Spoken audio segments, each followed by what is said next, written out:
성경 말씀 사도행전 2장 36절부터 보겠습니다. 사도행전 2장 36절에서 47절 말씀 한 절씩 나눠서 읽도록 하겠습니다. 제가 먼저 읽겠습니다. 사도행전 2장 36절입니다. 그런즉 이스라엘 온 집이 정령 알지니 너희가 십자가에 못 박은 이 예수를 하나님이 주와 그리스도가 되게 하셨느니라 하니라.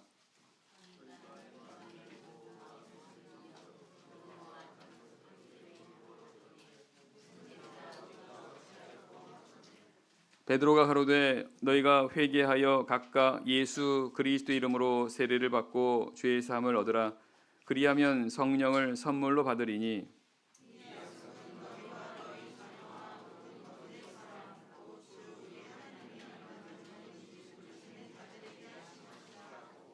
또 여러 말로 확증하며 권하여 가로되 너희가 이 패역한 세대에서 구원을 받으라 하니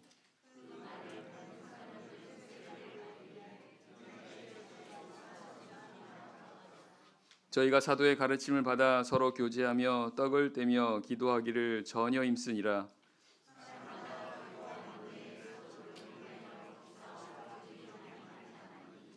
믿는 사람이 다 함께 있어 모든 물건을 서로 통용하고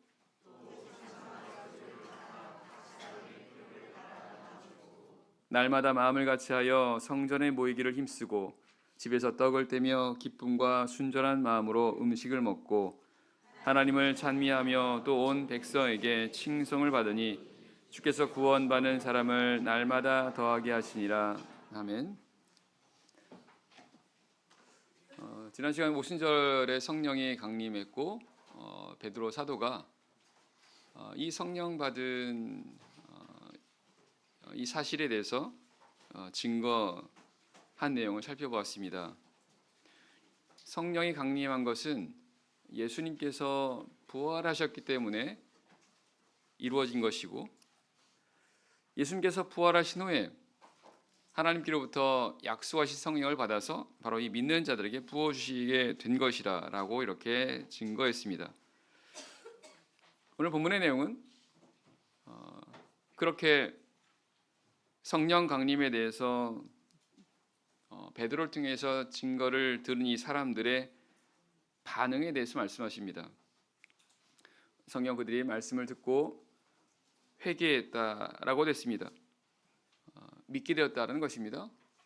그리고는 바로 이제 교회가 시작되게 된 것입니다.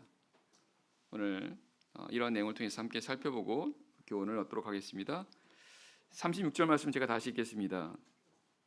그런즉 이스라엘 온 집이 정령 알지니 너희가 십자가에 못 박은 이 예수를 하나님이 주와 그리스도가 되게 하셨느니라 하니라. 베드로는 유대인들이 예수님을 십자가에 못 박아 죽였다라고 이렇게 증거했습니다.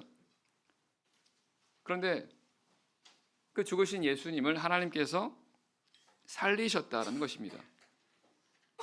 뿐만 아니라 하나님께서 그 예수 그리스도를 주와 그리스도가 되게 하셨다라고 말씀하십니다. 주와 그리스도가 되게 하셨다라는 뜻은 구원자가 되게 하셨다라는 뜻입니다. 구원자입니다. 하나님께서 예수 그리스도가 죽었던 가운데 살아날 수 있었던 것은 하나님께서 그를 살리신 것이라고 말씀하십니다. 하나님께서 그 죽은 예수 그리스도를 살리셨다라고 하는 것은 바로 모든 사람들에게 이 예수 그리스도가 바로 구원자라고 하는 것을 분명히 증거하신 사건이다라는 것입니다.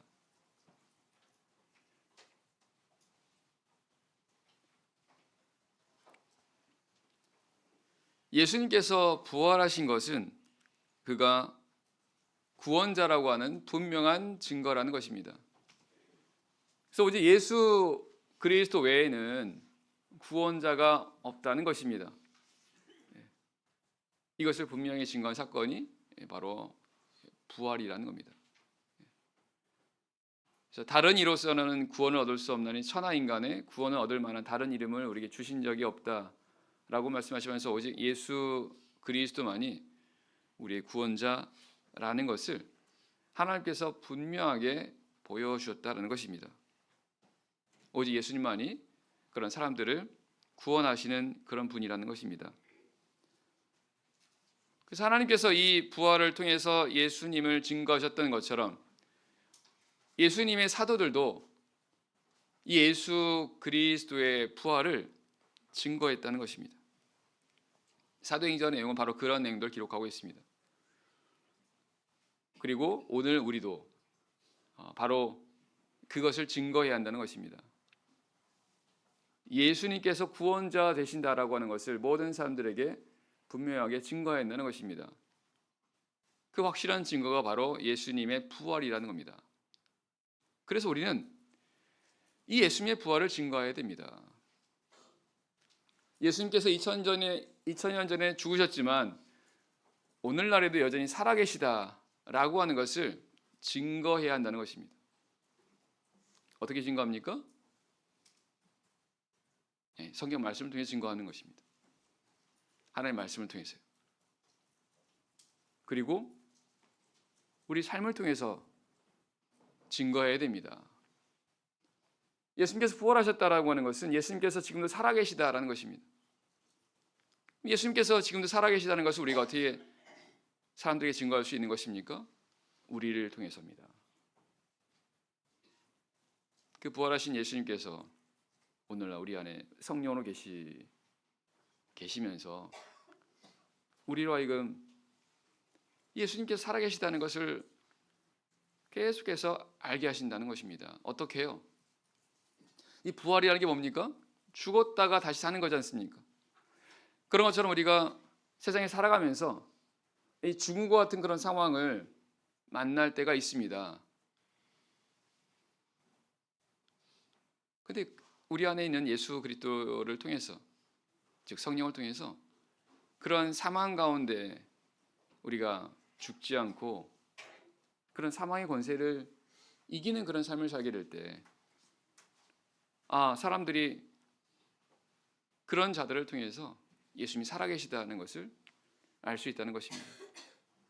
바울은 고린도서 1장 8절 이하에서 힘에 지나도록 심한 고생을 받아 살 소망까지 끊어지고 우리 마음이 사형 선고를 받은 줄 알았다라고 증거합니다.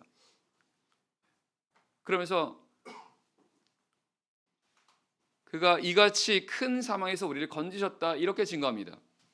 힘에 지나도록 심한 고생을 받은 이 상황을 사망이라고 표현했다라는 것입니다. 절망적인 그런 상황인 거죠. 그런 죽음 같은 그런 상황 속에서 우리 건지셨다는 거예요. 그러니까 그런 상황 속에서 우리 믿는 자들이, 주님께서 안에 계시는 우리 성도들이, 성령 받은 우리 성도들이 그런 절망적인 상황을 만나지만 그런 가운데서 낙심하지 않는 것입니다. 절망하지 않는 것입니다. 마치 고린도서 4장 말씀 보게 되면 사방으로 우겨쌈을 당하여도 쌓이지 않고 답답한 일을 당하여도 낙심하지 않고, 우리 믿는 사람들이 그런 삶을 살게 되면 세상에 있는 사람들은 그러한 가운데서 다 낙심하고 절망하지 않습니까? 근데 우리 믿는 사람들이 그런 삶을 살지 않게 되고 오히려 그와 같은 상황을 우리가 극복하고 거기 매이지 않는 삶을 살게 된다면 그걸 보게 된다는 것입니다. 그리고 그런 가운데서 주님께서 역사하셔서 마치 사망과 같은 그런 가운데 있는 삶에서 건져냄을 받는 것을 보게 되면 정말 주님께서 살아계시구나라는 것을 볼 수 있다는 것입니다. 그러면 자연스럽게 우리 삶을 통해서 그리스도께서 부활하셨다라는 것을, 주님께서 지금도 여전히 살아계시다는 것을 알 수 있게 된다는 것입니다. 그리고 주님께서 우리로 하여금 바로 우리가 부활의 증인으로 살아갈 수 있도록 그런 삶을 또한 우리에게 허락하신다는 거예요. 절망 같은 그런 상황들, 사방으로 우겨쌈을 당하는 것 같은 정말 아무런 출구가 보이지 않는 그런 상황을 우리에게 허락하시는 겁니다. 그런 가운데서 우리로 하여금 그 상황에서 건짐을 받는 삶을 살게 하시면서 예수님께서 우리 가운데서 이렇게 우리를 살리시는 그런 모습들을 보게 하시는 겁니다. 주님께서는 지금도 바로 이렇게 역사하고 계십니다. 우리는 바로 그런 예수님을 증거하는 그런 부활의 증인으로 살아가야 되는 그런 사람들입니다. 예수님께서 바로 우리의 구원자 되신다라는 것을 증거하는 사람들입니다. 37절입니다. 37절. 저희가 이 말을 듣고 마음에 찔려 베드로와 다른 사도들에게 물어 가로되 형제들아 우리가 어찌할꼬 하거늘. 베드로는 유대인들이 바로 예수님 십자가에 못 박아 죽였다라고 이렇게 증거했습니다. 성경은 그들이 그 베드로의 말을 듣고 마음에 찔렸다라고 했습니다. 그들이 이 베드로의 말을 듣고 마음이 찔린 것은 베드로가 한 말, 바로 유대인들이 예수 그리스도를 십자가에 못 박아 죽였다라고 하는 그 말을 듣고라는 것입니다.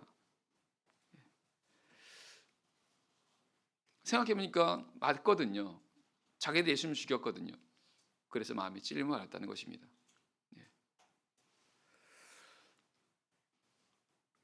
그럼 유대인들만 예수님을 죽인 겁니까? 성경은 뭐라고 말씀하십니까?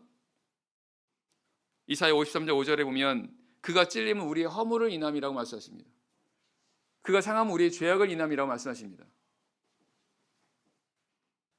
바로 우리 죄 때문에 우리 죄가 바로 예수님을 그렇게 십자가에 못 박고 죽게 했다는 것입니다. 죄가요, 죄가. 그 죄로 인해서 예수님께 십자가에 못 박아 죽임을 당했다는 것입니다. 그러다 보니까 그 유대인들의 그 죄, 그리고 바로 우리들의 죄, 그 죄가 결국 예수님을 십자가에 못 박아 죽였다는 것입니다. 그러니까 우리도 여기서 자유하지 못하다는 것입니다. 우리들의 죄 때문에요. 성경은 우리는 다 양 같아서 그릇 행하여 각기 제 길로 갔다라고 말씀하십니다. 우리는 다 양 같아서 자기 고집대로, 자기 하고 싶은 대로 그렇게 해서 결국은 곁길로 갔다라는 것은 그런 죄를 범했다는 것입니다. 하나님 보시기에 세상의 모든 사람들은 다 그와 같은 그런 양의 모습이라는 겁니다. 순하고 그리고 순결한 어떤 그런 양의 모습이 아니라 정말 고집세고 말 듣지 않는 바로 그런 모습, 이게 양의 진짜 모습이라는 겁니다. 겉으로 보는 것과는 다르다는 것입니다. 세상의 모든 사람이 다 그와 같다는 것입니다. 그래서 다 그릇 행했다는 것입니다. 바로 그 죄가 바로 예수님을 십자가에 못 박아 죽게 했다는 것입니다. 그래서 유대인들이 그 베드로를 통한 이 말씀을 증거를 들었을 때 마음이 찔렸던 것처럼 우리도 사실은 그 예수님의 죽으심을 생각할 때 우리도 찔려야 되는 것이 마땅합니다. 그래서 우리 성찬 때, 성찬은 주님의 죽으심을 기념하는 거지 않습니까? 그 성찬 시간을 통해서 주님께서 죽으신 걸 생각할 때 바로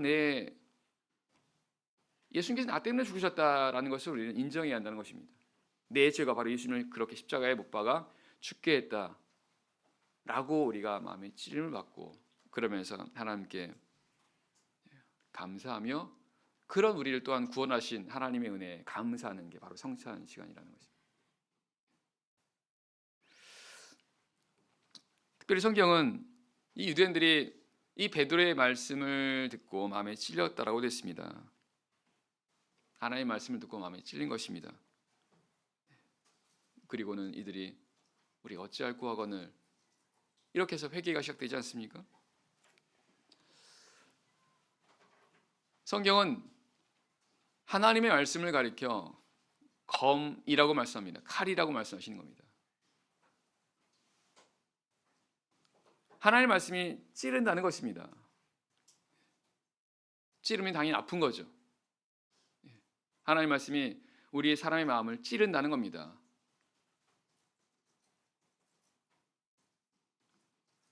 그래서 우리 마음을 아프게 한다는 거예요. 이 아프게 하는 이유는 무엇입니까? 회개하라는 것입니다. 우리가 잘못하고 있는 것들을 돌아보고 그것을 인정하고, 그래서 그런 부분에 대해서 회개하라고, 하나님께 돌아오라고. 근데 이 하나님 말씀을 검이라고 말씀하신 건, 특별히 이 말씀이 살아있고 운동력 있는 그런 말씀이고, 어떤 검보다도 예리하다라고 말씀하신 것은 이 사람의 마음이 아주 단단하다는 것입니다. 오직 하나님의 말씀만이 그 사람의 마음을 이렇게 찌를 수 있다는 것입니다. 그래서 회개할 수 있게 하신다는 겁니다. 그만큼 그 사람의 마음이 이렇게 강팍했으면, 단단했으면 정말로 이 어떤 것도 그 마음을 찌를 수가 없다는 것입니다. 하지만 이 하나님 말씀이 세상의 어떤 검보다도 예리하다 보니까 그 말씀이 찌르고 또한 쪼개기까지 한다라고 말씀하십니다. 하나님 말씀이 우리의 이 단단해 있는 그 마음 속에 깊이 찔러서 그 마음 속을 후비는 겁니다. 그래서 내가 지금 죄 가운데 있구나라는 것을 깨닫게 하시는 겁니다. 그러면 이제 회개가 일어나는 것입니다.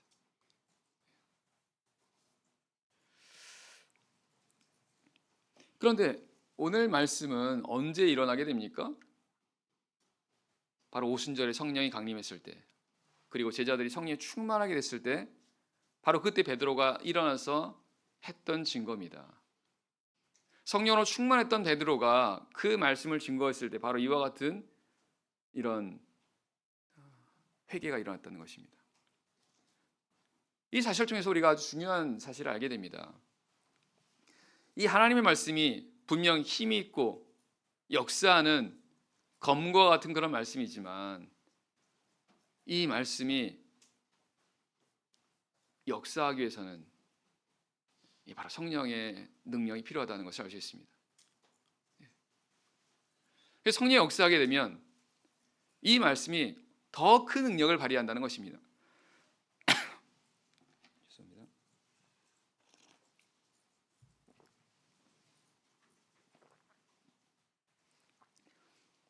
성령 역사에서 그 말씀이 아주 큰 능력을 행한다는 것입니다. 그래서 성경은 예수님께서 이 마귀의 시험 받으실 때도 그 말씀을 통해서 마귀를 물리셨다 이렇게 말씀하지 않습니까? 3번 마귀가 예수님을 시험할 때마다 예수님께서는 기록되었으되 다 하나님의 말씀을 가지고 이 사단의 시험을 이기셨습니다. 근데 성경은 예수님께서 광야에서 성령에 충만되었다고 말씀하십니다. 베드로도 마찬가지라는 것입니다. 그리고 오늘 우리도 마찬가지입니다. 오늘 우리가 성령에 충만하게 되면 우리가 전하는 그 말씀이 살아 역사하신다는 겁니다. 그래서 오늘 아까 우리가 말씀드린 것처럼 우리가 부활의 증인, 예수님의 부활의 증인으로 살아가야 되지 않습니까? 예수님을 전해야 됩니다. 예수님께서 부활하셨다는 것을 우리는 증거해야 됩니다. 하나님의 말씀 가지고 증거해야 됩니다. 그렇게 하기 위해서 우리 성령의 충만이 필요하다는 것입니다. 물론 우리의 겉으로 말하는 건 동일한 하나님 말씀이십니다만, 내가 성령에 충만한 상태인지 아닌지에 따라서 우리의 입에서 나온 하나님의 말씀은 분명 차이가 있다는 것입니다. 성령 충만한 가운데서 우리가 전하는 그 말씀은 정말 살아 역사하는 그런 하나님의 검이 되어서 그 사람의 마음을 이렇게 찔러 쪼개기까지 하는 그런 역사가 나타난다는 것입니다. 그러다 보니까 기도가 필요한 것이죠. 힘써 기도하는 것이 필요합니다. 뒤에 사도행 6장 7절 말씀 보게 되면 하나님 말씀이 점점 왕성하여, 하나님 말씀이 점점 왕성했다고 했습니다. 그래서 예루살렘에는 제자의 수가 많아지고 허다한 제사장도 이 도에 복종했다라는, 정말 그야말로 큰 회개 역사가 일어나게 됩니다. 제사장이라고 하는 예수님을 대적했던 자들도 그 도에 복종하는 놀라운 이런 일이 일어났다는 것입니다. 이 회개가 일어났다는 것입니다. 어떻게 일어나게 됩니까? 6장 4절 말씀 보게 되면 이 사도들이 우리가 말씀 전하는 것과 기도하는 것을 전무하리니 이렇게 돼서 하나님의 말씀이 왕성했다는 것입니다. 기도와 말씀에 전무했을 때, 힘썼을 때 하나님 말씀이 그들 가운데서 왕성했다고 말씀하십니다. 오늘 우리도 마찬가지라는 것을 우리가 기억해야 되겠습니다. 38절입니다. 38절, 39절입니다. 38절 베드로가 가로되 너희가 회개하여 각각 예수 그리스도 이름으로 세례를 받고 죄의 사함을 얻으라. 그리하면 성령을 선물로 받으리니 이 약속은 너희와 너희 자녀와 모든 먼데 사람 곧 주 우리 하나님이 얼마든지 부르시는 사람들에게 자들에게 하시는 것이라 하고. 유대인들이 마음이 찔렸습니다. 그러면서 형제들 우리가 어찌할꼬 이렇게 말했을 때 베드로가 말합니다. 회개하라는 겁니다. 회개하라고.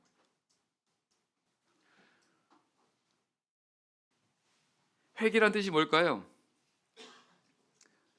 회개라고 하는 것은 잘못을 뉘우치고 고치는 겁니다. 이 문자적인 의미의 회개입니다.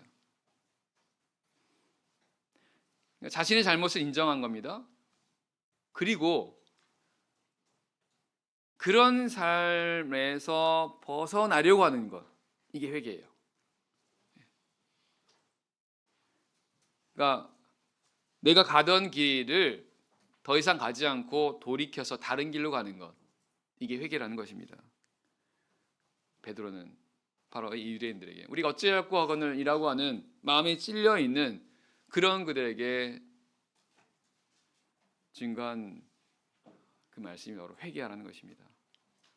잘못을 인정하고 자기의 죄를 인정하고 그리고 그 가운데서 나오도록, 그래서 새로운 삶을 살아가도록 하게 하는 것이 바로 회개라는 겁니다. 그럼 어떻게 구체적으로 회개하는 것입니까? 너희가 회개하여 각각 예수 그리스도 이름으로 세례를 받고, 세례 받으라고 증거하는 것입니다. 세례를 받으라는 겁니다. 왜냐하면 세례를 받음으로 죄를 사함 받기 때문에 그렇습니다. 세례를 받아서 죄를 사함 받는다는 것입니다. 세례를 받아서 왜 죄가 사함 받는 겁니까? 로마서 6장 4절 말씀 보게 되면 우리가 그의 죽으심과 합하여 세례를 받음으로 그와 함께 장사되었나니. 세례는 예수님과 함께 죽는 거라는 겁니다. 예수님께 십자가에 못 박혀서 죽었던 것처럼 우리가 세례를 받게 되면 그 예수님의 십자가에 함께 못 박게 된다는 것입니다. 죽는다는 것입니다. 그러면 죽게 될 때 어떻게 되는 겁니까? 죄의 삭은 사망이요. 죽는다는 것은 그 삭을 지불하는 겁니다. 대가를 지불하는 겁니다. 죄에 대한 대가를 지불하는 겁니다. 죄에 대한 대가를 지불하니까 죄가 없어지는 것입니다. 그게 바로 세례라는 겁니다. 그러면서 말씀합니다. 이는 아버지의 영광으로 말미암아 그리스도를 죽은 자 가운데서 살리신 것 같이 우리로 또한 새 생명 가운데 행하게 하려 하심이라. 이게 바로 세례라는 겁니다. 세례는 그리스도와 함께 죽고 장사되고 거기서 머무는 것뿐이 아니라 우리를 알고 새 생명 가운데서 행하게끔 하는 것이라는 겁니다.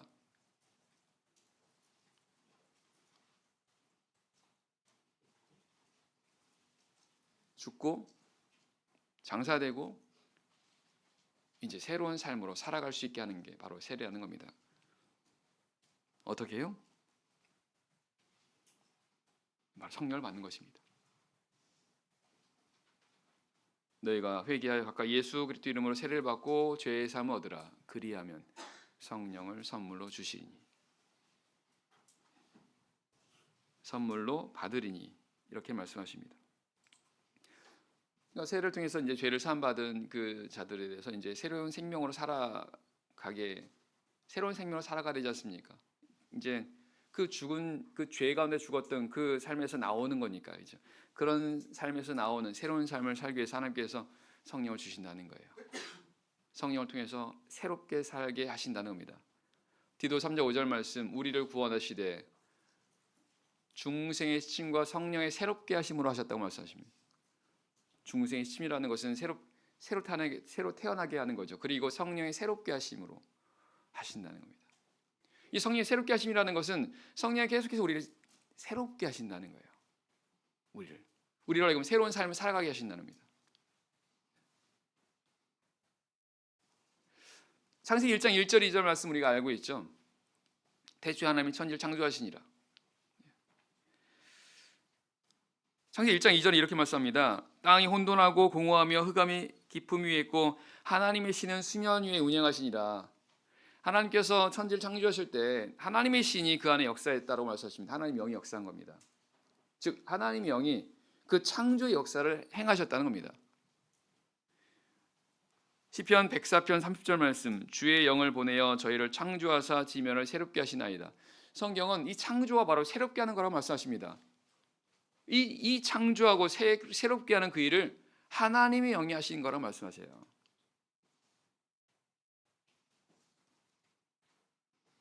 오늘 베드로 사도가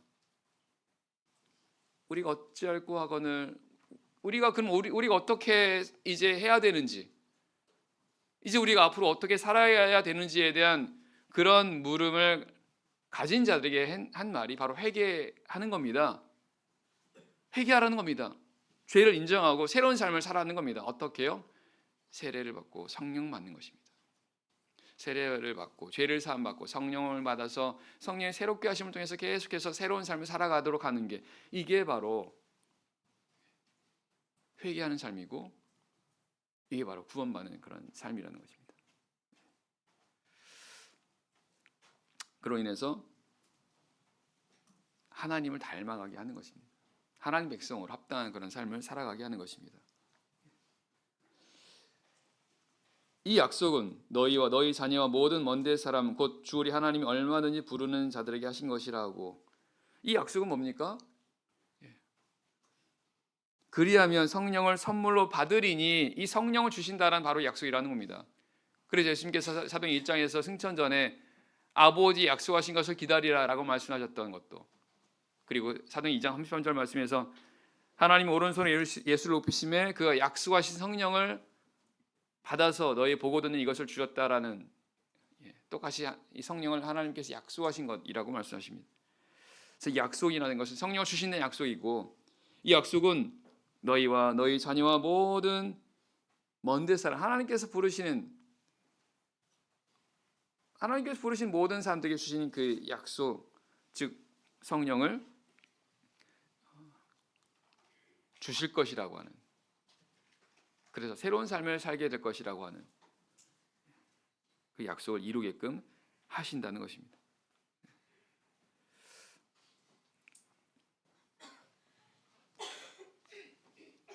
우리 성경을 보게 되면 사실 하나님께서 궁극적으로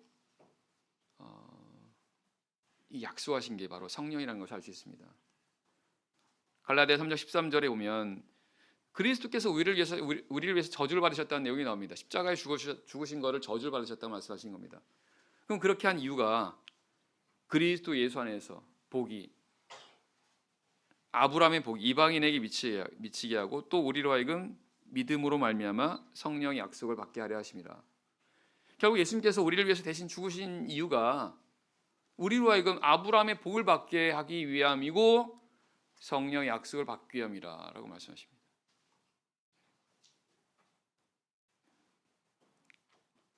그래서 하나님께서 궁극적으로 우리에게 원하시는 것이 바로 성령을 주시는 것이고, 성령을 받아서 하나님의 뜻대로 살아가게 하시는 것입니다. 그래서 우리는 이 약속을 반드시 이루어지도록 해야 될 것이고, 그 약속을 따라서 하나님의 뜻을 따라서 우리는 성령을 받고 성령의 능력을 힘입어서 하나님이 원하는, 하나님이 기뻐하는, 그리고 하나님을 닮은 하나님의 자녀로 살아가도록 하는 삶을 살도록 해야 되는 것입니다. 40절입니다. 40절. 또 여러 말로 확증하며 권하여 가로되 너희가 이 패역한 세대에서 구원을 받으라 하니 그 말을 받는 사람들은 세례를 받으며 이 날에 제자의 수가 3,000이나 더하더라. 베드로는 그 유대인들에게 너희가 이 패역한 세대에서 구원을 받으라라고 말합니다. 베드로 사도는 이 세상을 가리켜 패역한 세대라고 말합니다. 패역했다는 것은 죄가 죄로 부패했다는 뜻입니다. 그래서 구원을 받아야 되는 이유가 지금 있는 이 세대가 바로 패역했다는 것입니다. 지금 살아가고 있는 이 세상이 바로 죄로 부패되어 있기 때문에 그 가운데 있으면 결국은 부패되고, 그러면 결국은 형벌을 받아서 영원히 멸망을 받게 된다는 것입니다. 그러니까 거기서 나오라는 겁니다. 이게 바로 구원이라는 겁니다.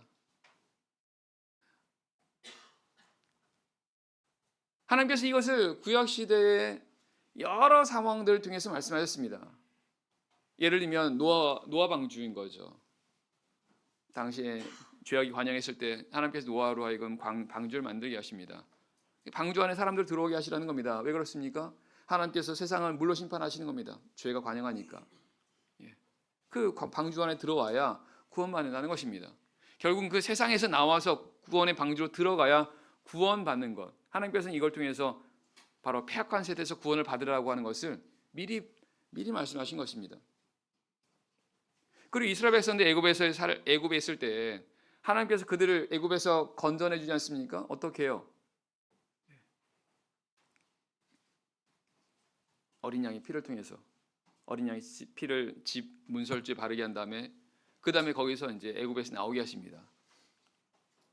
애굽에서 나오게 하신 다음에 그들로 하여금 홍해를 건너게 하시고, 그리고 광야를 지나서 약속하신 가나안 땅에 가게 하신 그 모든 것이 바로 다 패악한 세대에서 구원을 받도록 하게 하시는 하나님의 뜻을 미리 보여주신 것이라는 겁니다.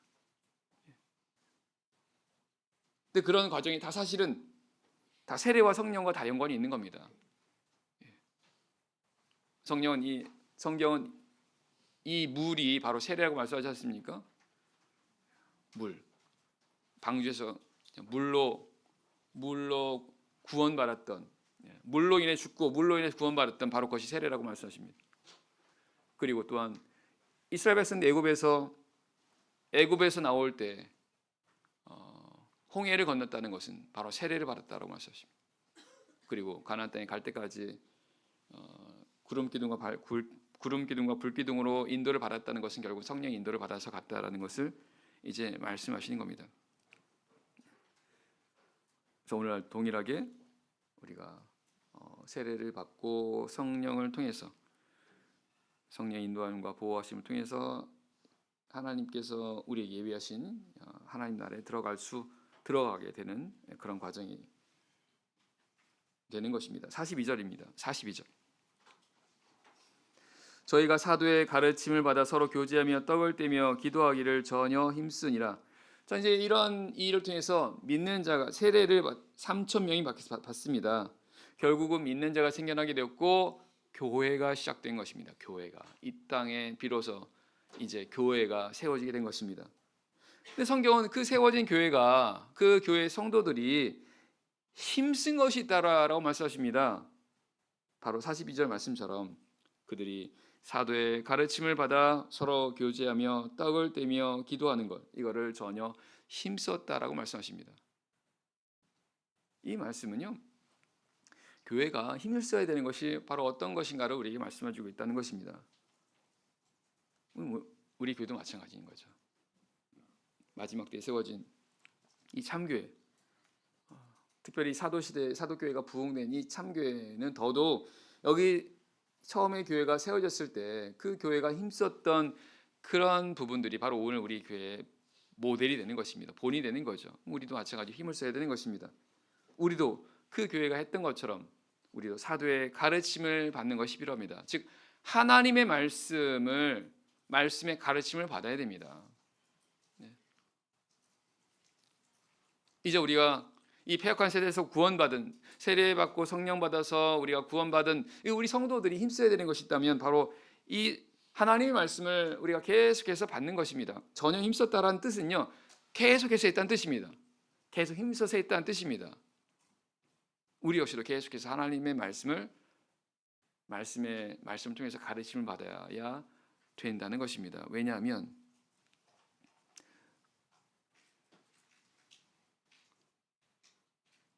이 말씀이 우리의 영의 양식이 되는 거예요. 날마다 우리의 밥을 먹는 것처럼 우리도 하나님 말씀을 먹어야 됩니다. 그리고 하나님께서는 이스라엘 백성들에게 신명기서는 가나안 땅에 들어가기 직전에 하나님께서 하신 말씀입니다. 하나님은 이스라엘 백성들에게 너희가 가나안 땅에 들어가거든 너희가 평생 하나님 말씀을 배우라고 말씀하십니다. 왜냐하면 그래야 하나님 말씀을 배우고 그리고 하나님 말씀을 따라 행해야 계속해서 그 약속의 땅에 머물 수 있기 때문이라고 말씀하십니다. 마찬가지로 오늘 우리가 비록 세상에 살고 있지만 사실 우리는 지금 하나님 나라에 거하는 사람들입니다. 이 교회는 하나님의 나라입니다. 영적으로 본다고 한다면 이 교회는요, 즉 믿는 사람들이 모인 이 교회라고 하는 것은 영적으로는 하나님 나라입니다. 세상의 나라가 아닌 거예요. 하나님 나라에 있는 것입니다. 그래서 우리는 하나님 나라 안에 계속해서 거해야 됩니다. 하나님 나라에 있어야 계속해서 하나님의 은혜를 받게 되는 것입니다. 그 하나님 나라에 계속해서 거하기 위해선 하나님 말씀대로 행해야 되는 것이고 하나님 말씀대로 계속해서 행하려다 보니까 계속해서 하나님 말씀을 배우고 하나님 말씀을 알아야 되고 하는 이 과정이 필요한 것입니다. 언제까지요? 영원 하나님 나라에 갈 때까지. 즉 평생이라는 겁니다. 평생이요. 그래서 하나님께서 이스라엘 백성들에게 너희가 평생 하나님을 경외하는 것을 배우라고 말씀하고 있고 또한 자녀들에게도 가르치라고 말씀하신 겁니다. 특별히 성경은 그들이 가르침을 받는데 사도의 가르침을 받았다라고 했습니다. 사도의 가르침을 받았습니다. 사도란 뜻은 보내심을 받은 자란 뜻입니다. 아무 가르침을 받는 게 아닙니다. 보내심을 받은 자의 가르침을 받아야 됩니다. 하나님께서 보낸 자, 하나님께서 보내신 교회. 왜냐하면 하나님 말씀을 들어야 진짜 그게 우리의 생명이 양식되는 거니까, 그죠? 하나님 보내신. 그래서 하나님께서 보내신 교회, 하나님께서 보내신 교회에서 세우신 하나님의 그런 종들을 통해서 하나님 말씀을 듣는 게 필요하다는 것입니다. 그래서 우리는 이렇게 예배 시간을 통해서 계속해서 이런 말씀 듣지 않습니까? 근데 오늘날 인터넷이 워낙 발달하다 보니까 인터넷에 보면 설교의 홍수예요. 맘만 먹으면 하루 종일 설교를 들을 수 있습니다. 하지만 그 설교가 하나님이 보내심을 받은 그런 말씀은 아니라는 것입니다. 그래서 분별력이 없는 가운데서 그걸 보면요 영향받습니다. 그래서 우리 성도들은 듣지 마시기 바랍니다. 만약 하나님 말씀 듣고 싶으시다고 한다면 우리 참예수계 설교 말씀도 엄청 많아요. 우리 참예수계 청주교회 말씀도 있고요. 다른 우리 참예수계 말씀도 있고 굉장히 많습니다. 그 안에서 말씀 들으시면 됩니다. 그렇지 않고 인터넷 들어가서 뭐지 궁금하고 호기심에 하나님 설교 말씀을 듣다 보면 자기도 알지 못 분별력이 없는 그런 가운데서 말씀 듣다 보면요 영향받습니다. 우리는 하나님의 보내심을 받은 말씀, 하나님께서 보내신 말씀을 우리는 들어야 되고 그 보내신 말씀을 내가 들어야 이게 진짜 내 생명이 된다라는 것을 우리 어떤 기억해야 되겠습니다. 그리고 나서 서로 교제했다고 그랬습니다. 이 사도교회가 힘쓴 것 중에 하나가 서로 교제하는 겁니다. 교회는 서로 교제하는 게 필요합니다. 왜냐하면요, 이 교회는 여러 성도들이 함께 모인 것입니다. 공동체인 거죠. 근데 중요한 것은 이 공동체가 세상의 공동체는 분명히 다르다는 것입니다.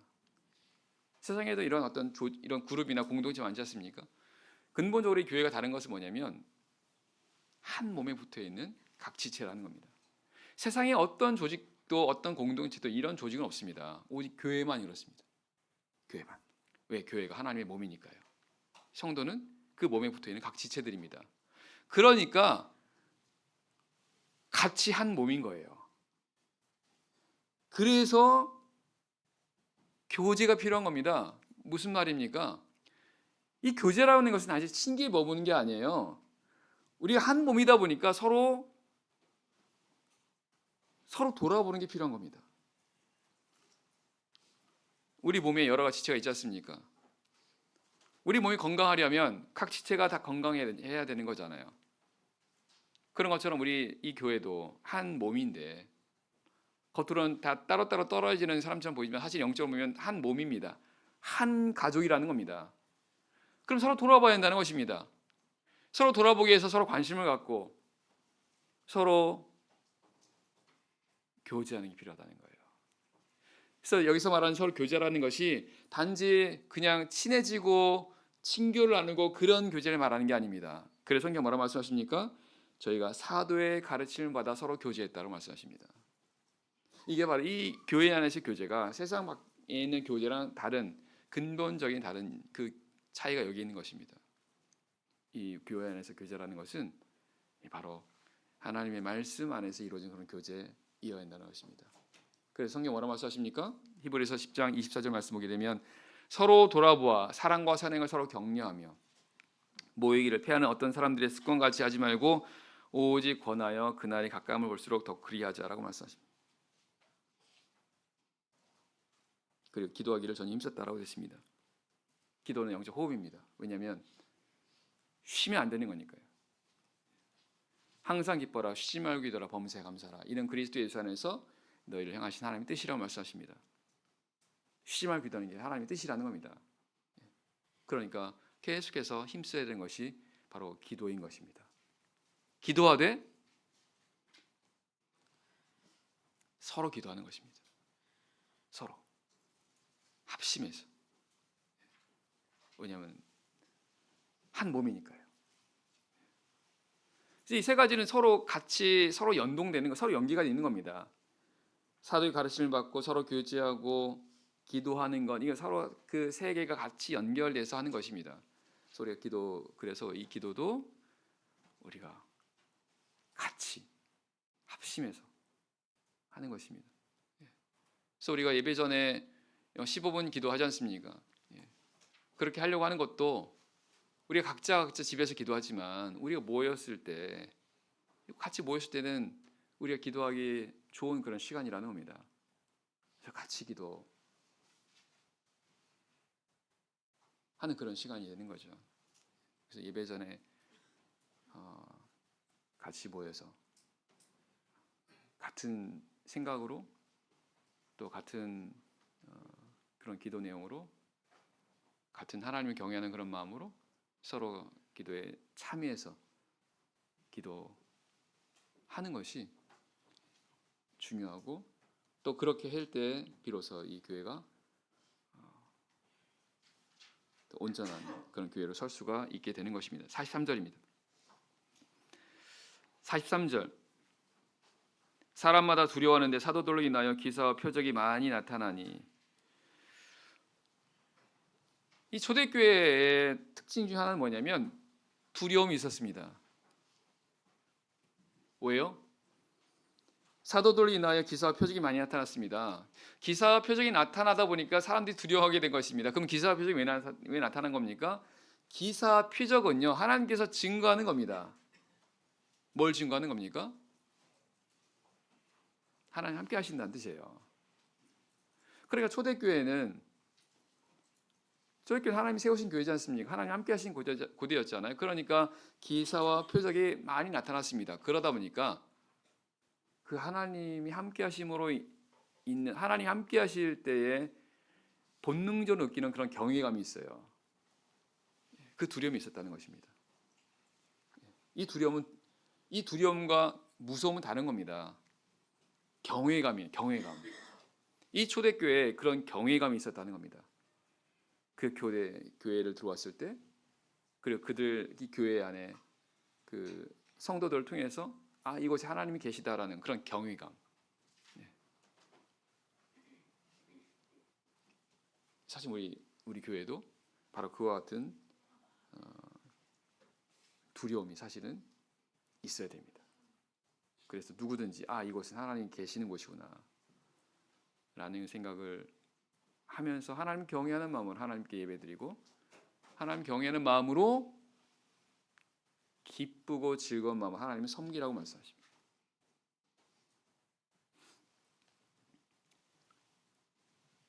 그리고 우리 각자가 하나님께서 함께 하신다면 그런 두려움이 있습니다. 그래서 우리 각자가 어디 성도들이 있든지 간에 사람들은 우리 성도를 통해서 그런 두려움을 느낄 수 있습니다. 아니, 느껴야 됩니다.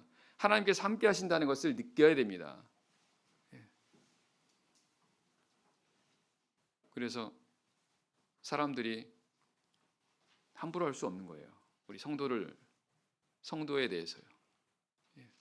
왜냐하면 하나님 함께 하시는 걸 느끼는 겁니다. 그래서 실제 구약성경에 보게 되면 요셉이나 아브라함 이런 사람들 보면 하나님이 함께 하셨다는 걸 사람들이 알았다고 말씀하세요. 그런 것이 우리 성도들도 우리 각자 있는 그런 곳에서 사람들이 나를 통해서 하나님이 함께 하시는 것을 보고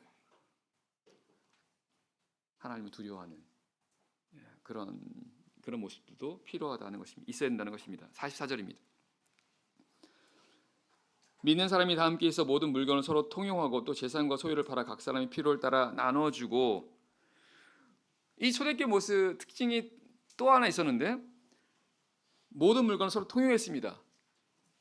재산과 소유를 팔았습니다. 각 사람의 필요를 따라 나눠주었습니다. 어떤 모습이에요? 가족입니다. 가족. 실제 가족 같은 그런 모습이었다는 것입니다. 우리 가족이면 이렇게 다 하지 않습니까? 우리 가족 중에 이거 내 거야라고 하면서 이건 다른 가족이 사용하지 못하게 하거나 그런 건 없지 않습니까? 가족이다 보니까 서로 통용하게 하고 서로 필요를 따라 나눠주고 이렇게 했다는 것입니다. 초대교회가 바로 이런 진짜 가족 같은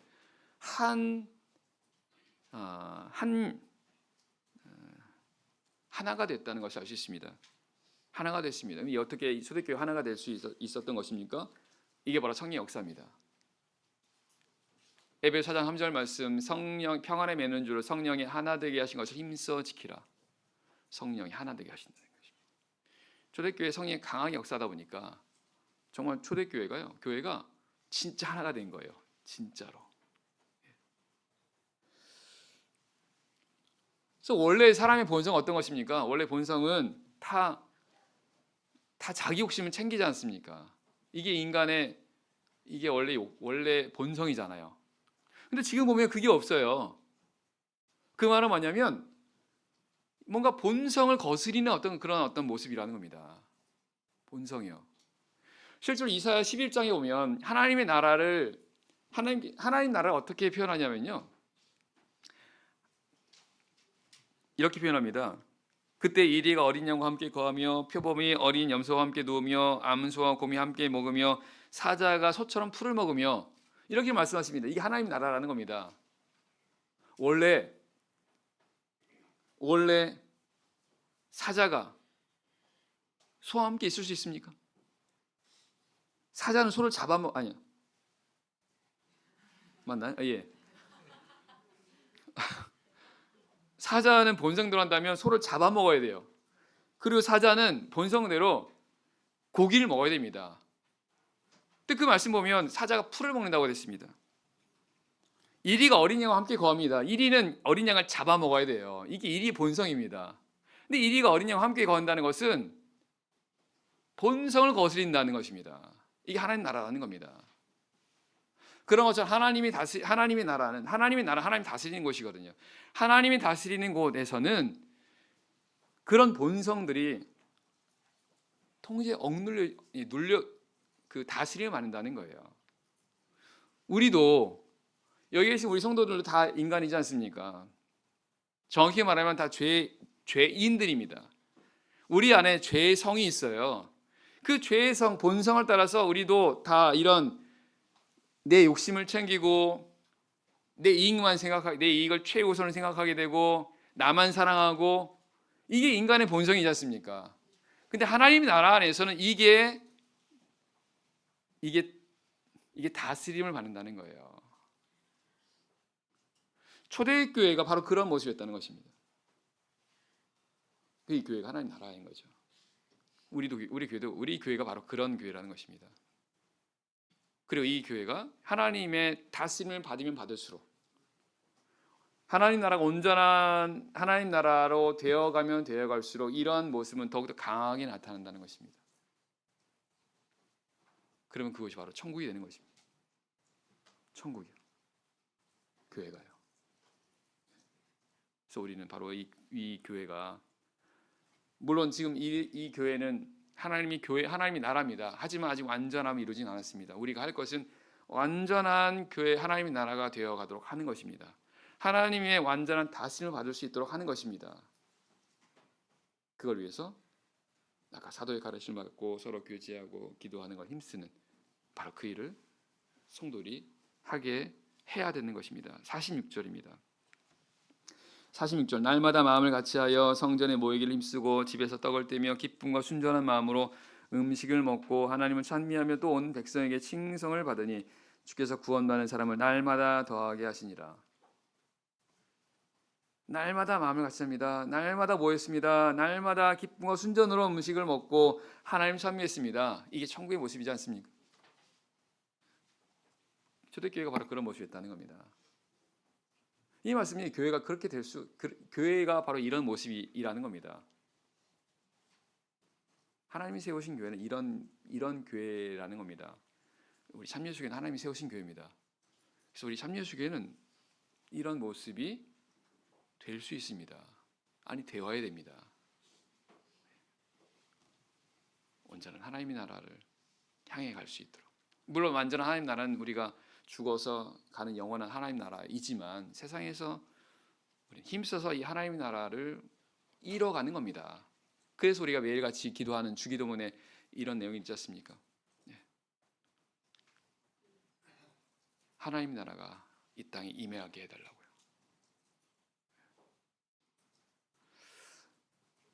성경은 그런 가운데 이들이 온 백성에게 칭송을 받고 주께서 구원받는 사람을 날마다 더하게 하셨다고 했습니다.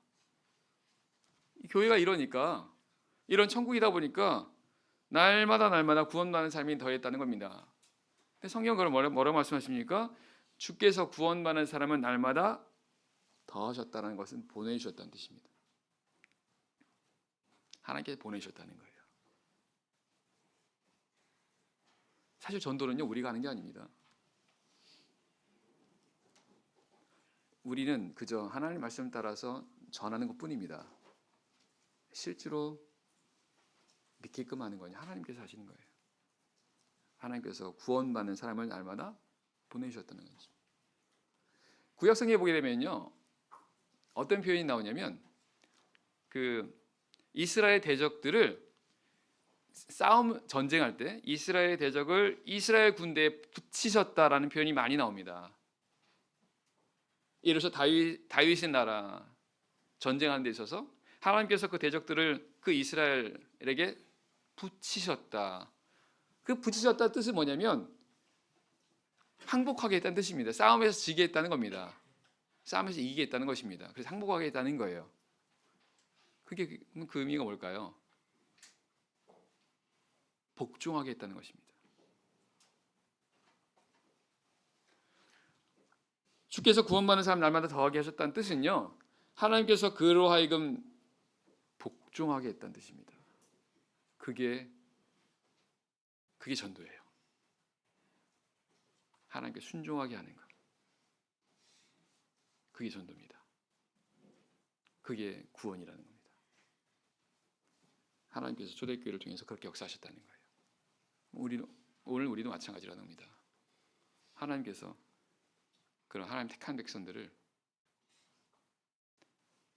하나님께로 이끌어서 그로 하여금 복종하게 하는 것, 이게 영혼 구원입니다.